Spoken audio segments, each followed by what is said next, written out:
Do you consider yourself an introvert? I was definitely more of an introvert before, and learning English as an introvert person can be more challenging than as a extrovert person. But I was an introvert, and that was clearly one of the things that really cost me a lot in that first year, where I was faced with all these monsters of these paralysis, not being able to speak English. Introversion was or played a big factor or a big part in blocking me, right, to speak English. So yeah, because learning another language has that element of speaking English, it requires for introverts a lot of energy, because maybe you're an introvert in your native language, but who cares? You can still speak it because it was a different process. Learning it as a kid, even if you were a shy kid, you were still going to learn how to speak, your native language. But when it comes to another language, to a second language, to a foreign language, there's this big barrier that you have to cross, you have to jump over if you want to speak that language fluently. And it takes a lot of energy for the introverts. But yeah, you can do it. And it's all about, creating growth and going through the pain, because it can be painful. But where there is pain, there's also growth. If there's no pain, there's no growth. And I've learned that in many aspects of my life. So for all introverts out there, I would say take action, take courageous action, and do the things that are a bit outside of your comfort zone, because that's where growth is. You can do it, and yeah, you're not gonna regret it. It can feel painful in the moment, but then when you look back and you look at all the things that you did, that feeling of pride you're gonna feel is great. Do you have some practical recommendations for introverts? Some tips and tricks how they can come out of their comfort zone, this barrier? That is a great question. And a lot of the advice that I give, and a bit to a fault, is for people to take courageous action. But sometimes this courageous action is too big of a jump, right? Something that I did back in 2013, and this was a turning point for me. I noticed that at school, I wasn't getting the speaking practice so much wanted and I needed. And so I took the initiative of, just getting people together and, railing people up to get together and have this conversation group.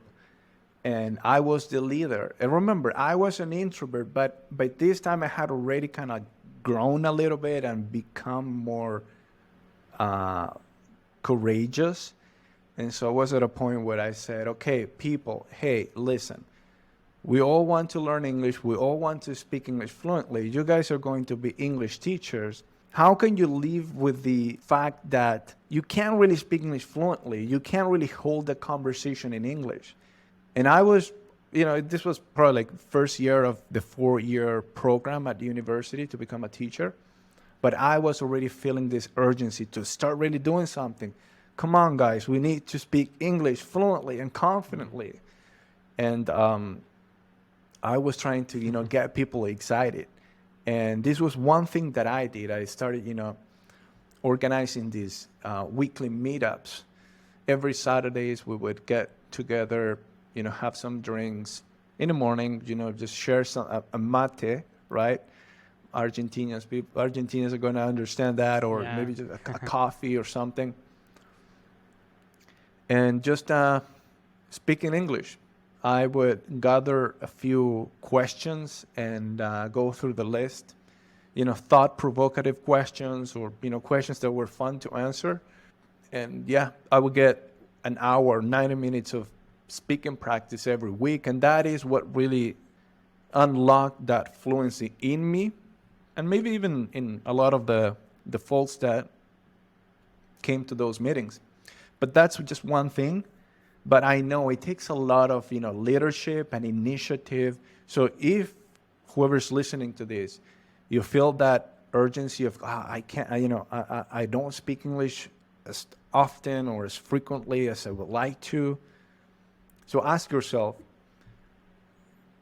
can I do this? Am I the type of person that can take this type of courageous action and actually do this? It doesn't have to be in real life. It can also be online. If not, it's totally understandable because it's as I said earlier, it's a big jump.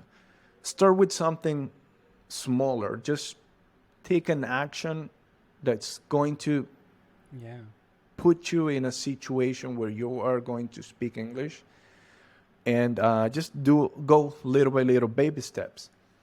So instead of you maybe organizing a conversation club, attend a conversation club that someone else has organized, right? One of the tips I gave in a video that I published on my YouTube channel not so long ago was, I don't know if you're familiar with the website Couchsurfing. Yes, you can stay at someone else's home, for free, right? Yeah, that's for free. the most important thing, right? What makes it different from other platforms. So, well, I mean, of course, if you want to travel somewhere abroad and you're that's a great option for you to consider, Couchsurfing. And you'll travel somewhere where maybe your native language isn't spoken, and that's going to be, of course, a English speaking practice opportunity.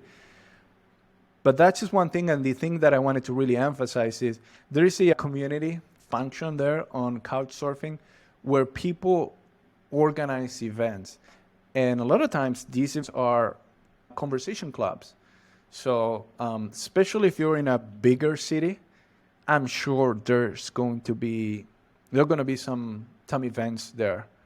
Sometimes it's even beyond just conversation clubs. Sometimes it's maybe people are organizing, I don't know, football matches, going out to have some drinks.